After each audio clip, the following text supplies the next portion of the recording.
Selamat pagi dan selamat sejahtera saya ucapkan kepada cikgu-cikgu semua. Pada sesi tutorial kali ini, saya akan mengajar bagaimana cikgu boleh mengisi kehadiran murid dalam sistem SPDPR. Untuk itu, kita masih lagi akan menggunakan laman sesawang yang sama, iaitu cikgu perlu melayari spsangor.moi.gov.my. Kemudian bila cikgu dah search laman sesawang tersebut, dia akan membawa kita kepada paparan seperti ini. Kemudian kita perlu login untuk memasuk dalam sistem tersebut. Okey, kita perlu memasukkan ID pengguna adalah nombor IC cikgu-cikgu semua.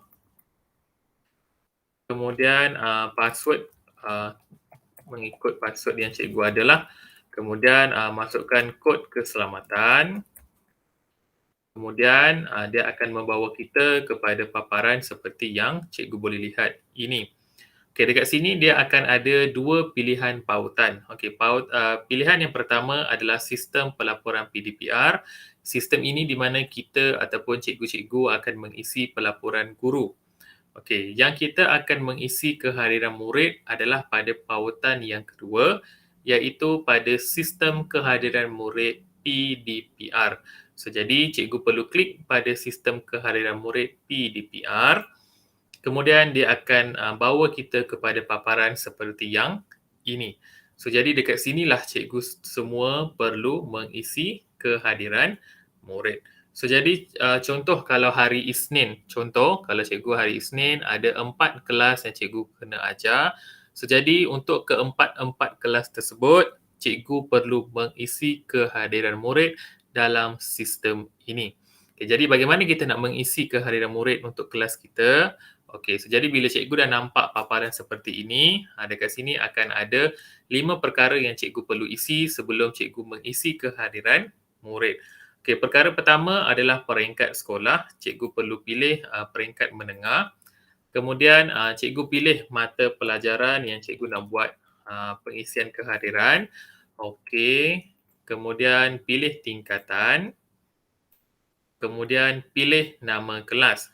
Okey, kalau cikgu lihat pada senarai nama kelas yang ada di sini cuma ada kelas yang asas sahaja. Tiada kelas gabungan disenaraikan di sini. So, jadi di mana kalau cikgu mengajar subjek pendidikan Islam ataupun subjek pendidikan moral, cikgu hanya perlu isi seperti biasa. Tiada lagi kelas senarai kelas gabungan di sini. Cikgu hanya perlu pergi kepada kelas, contoh kalau cikgu mengajar pendidikan Islam 4 geografi, cikgu pergi kepada kelas 4 geografi, kemudian isi sahaja kehadiran untuk pelajar Islam sahaja. So, nanti cikgu yang mengajar subjek moral 4 geografi, dia akan mengisi untuk kehadiran subjek pendidikan moral 4 geografi. Okay, kemudian cikgu pilih kelas di sini dan pilih tarikh yang cikgu nak buat pelaporan. So, kalau hari ini cikgu nak buat pelaporan, pastikan tarikh ini pada hari ini. Kemudian klik pada bahagian pengisian. Bila cikgu dah klik pada bahagian pengisian, secara automatik dia akan bawa kita kepada senarai nama murid yang terdapat dalam kelas tersebut. So, jadi ini adalah senarai nama murid untuk kelas 4 sains. Kemudian di bahagian tepi ini cikgu boleh nampak ada kotak di mana cikgu boleh klik senarai nama murid yang hadir pada kelas cikgu. So, jadi dekat sini cikgu tik sajalah kalau hari tersebut ada 5 orang pelajar yang hadir, maka cikgu tik 5 nama. Kemudian cikgu pergi kepada bahagian bawah sekali akan ada butang simpan. So, jadi cikgu perlu simpan. Okay, kemudian bila cikgu simpan, dia akan keluar satu pop-up message mengatakan data berjaya disimpan. Okey, jadi bagaimana cikgu nak menyemak data yang telah cikgu simpan ataupun data yang telah cikgu isi? Okey, cikgu perlu isi semula data yang sama ataupun perkara yang sama.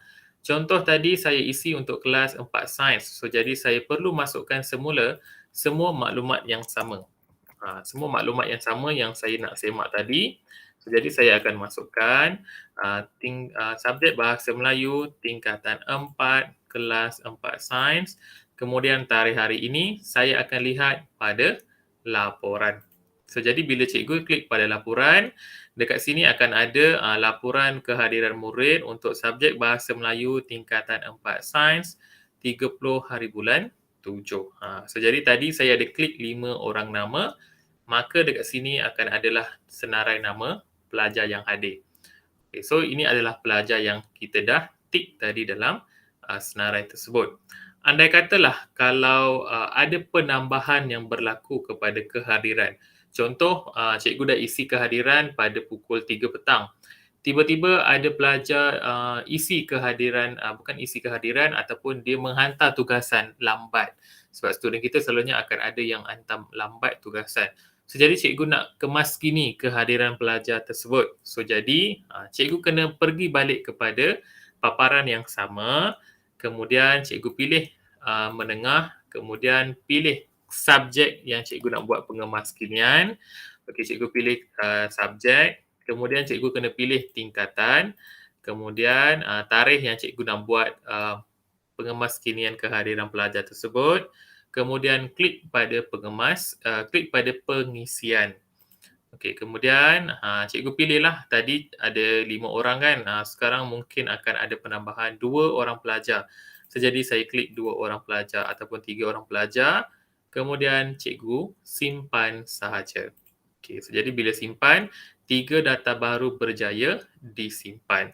So, jadi bila cikgu nak semak balik laporan yang telah cikgu buat pengemaskinian, cikgu pergi balik kepada menu yang sama, cikgu isi balik perkara yang sama. So, jadi cikgu boleh lihatlah adakah data yang cikgu kemaskini tersebut berubah ataupun tidak. So, jadi kita akan lihat sama ada data yang saya telah tambah tadi ada pada senarai kehadiran murid tersebut.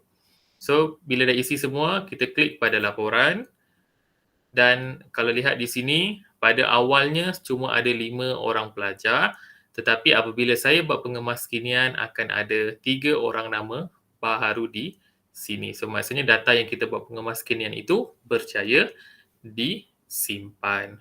So, jadi ini je lah kehadiran untuk pelajar kelas kita adalah seramai 8 orang. Okay, andai katalah kalau bila cikgu semak laporan ini, tiba-tiba cikgu ada tersalah tik nama pelajar. Pelajar ini memang tak pernah hadir kelas cikgu langsung tapi cikgu tersalah tekan. Tidak menjadi masalah, cikgu boleh padam nama pelajar tersebut. Okey, bila cikgu masuk kepada bahagian laporan tadi, okay, dekat sini kan dia akan keluar senarai nama pelajar tersebut. So, jadi cikgu pergi kepada bahagian kotak kecil-kecil ini, cikgu tik sahaja nama pelajar yang cikgu nak hapuskan ataupun cikgu nak padam. So, kemudian bila cikgu dah klik nama pelajar tersebut, tekan sahaja butang hapus. Bila cikgu hapus, secara automatik nama pelajar yang kita padam itu akan dibuang daripada senarai ataupun dalam sistem. So, jadi itu sahaja cara untuk kita nak mengisi kehadiran murid dalam sistem SPDPR. Okay, sebelum saya mengakhiri, saya ada sedikit pesanan ataupun sedikit peringatan kepada cikgu-cikgu semua. Okey, kalau cikgu lihat pada bahagian tarikh PDPR dilaksanakan, kalau cikgu perasan dekat sini ada tarikh-tarikh yang cikgu boleh klik di sini. Okey, apa maksud tarikh-tarikh ini semua? Okey, sebenarnya cikgu boleh mengemaskini kehadiran murid selama 14 hari sahaja. 14 hari ke belakang sahaja. Contoh, kalau cikgu lihat pada kalender ini, tarikh hari ini adalah 30 hari bulan. So, jadi kalau cikgu nak mengemaskini kehadiran pelajar untuk tarikh 19 hari bulan, contohlah kalau mungkin kadang-kadang pelajar ni ada yang hantar lambat, ada yang hantar cepat. So, jadi bila ada yang hantar lambat, mungkin tarikh tu dah lebih seminggu, pelajar tu baru nak submit kerja kita. So, jadi cikgu pun nak mengisi kehadiran murid tersebut tidak menjadi masalah. Yang penting masih lagi dalam 14 hari ke belakang. Sebagai contoh, hari ini merupakan 30 hari bulan 7. Okey, cikgu nak mengisi ataupun cikgu nak mengemaskini kehadiran pelajar tersebut pada tarikh 19 hari bulan. So, jadi cikgu perlu kira. Cikgu perlu kira 30 hari bulan ini ke belakang. Okey, so jadi 30, 1, 2, 3, 4, 5, 6, 7, 8, 9, 10, 11, 12. 19 hari bulan 7 itu jatuh pada 12 hari ke belakang. So jadi cikgu masih lagi boleh mengisi. Andai katalah kalau cikgu nak mengisi ataupun cikgu nak kemaskini pada tarikh 12 hari bulan.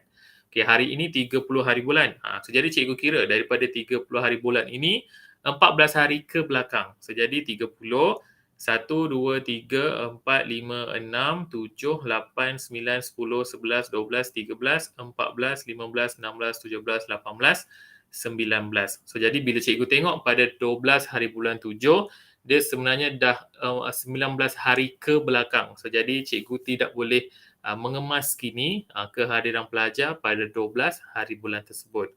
So jadinya kalau cikgu nak kemas kini kehadiran pelajar tersebut, pastikan 14 hari ke belakang sahaja. So jadi itu sahaja perkongsian saya untuk cara pengisian kehadiran murid dalam sistem SPDPR. Semoga perkongsian saya ini bermanfaat untuk cikgu-cikgu semua. Sekian, terima kasih.